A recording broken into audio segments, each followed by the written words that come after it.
دایک و کچن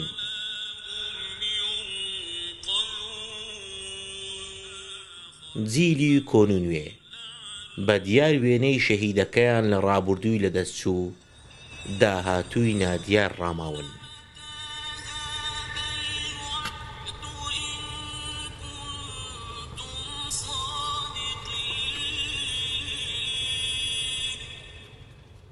چەند مەتر لەولاتر دیمەنێکی دیکە سەرنجی ڕاکێشام. پۆلێک کاونیشتیمانی هاتنە نێو گۆڕستانی شەهیدانی قامشلۆ. زۆرینە ژن و منداڵ بوون. چوومە لایەن و تاسام بەس لە یەک ماڵبات 17 کەسیان شەهید بووە. 12 لە شەڕی داعش و 5 لە شەڕی نوێی گروپەکانی ئۆپۆزیسیۆن و سوپای عەرەبی سووریا.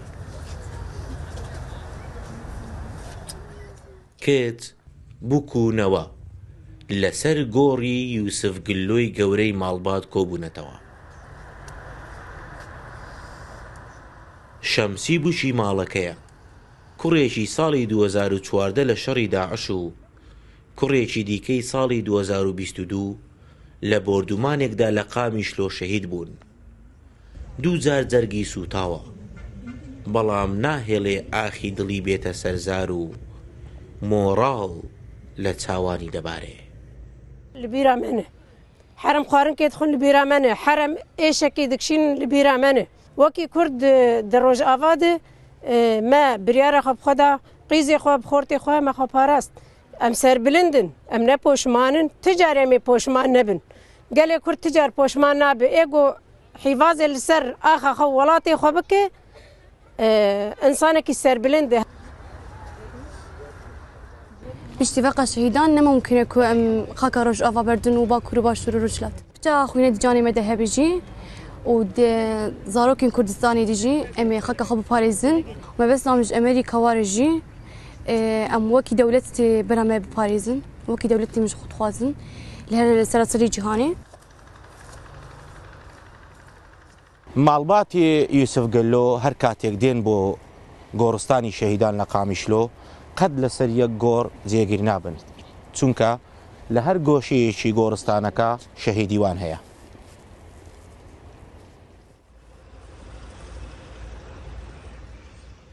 هاتمە بەشێکی دیکەی گۆڕستانی شەهیدان 20 گۆڕ دەبن بە خۆڵی تەڕ مۆمی پێکرا و گوڵە تازەکان دیارە گۆڕی نوێن. ئاڵتان لە شەڕی داعش باوکی لەدەست داوە.